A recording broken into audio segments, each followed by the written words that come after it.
ug unya giakusahan niko si Ilocos Norte Congressman Sandro Marcos. Apil na Sandro ining kalakiha may gala. Dili lang makigalaan si BBM, dili lang mahigala si Martin Romualdez. Apil na ro mahigala Sandro Marcos.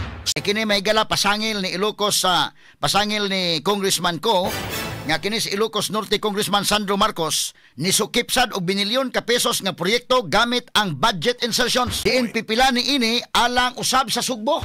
Daghan na ba ni mga insertions nga ni aday mga kaigalaan sa Sugbo indekin? Katutuang mga proyekto sa flood control nga diri mahigala sa Sugbo. Laliman ka mahigalang kadako ng budget mga kaigalaan sa Sugbo. Naabot sa pagpatuman o proyekto sa Sugbo si Sandro kumauhona mga kaigalaan. Uy no, kung tinuod ning pasangil ni Saldico, makaingon sa tangil ngiga ng Sandro no. Congressman sa Ilocos pero ni amo pa implementar og mga project sa Sugbo.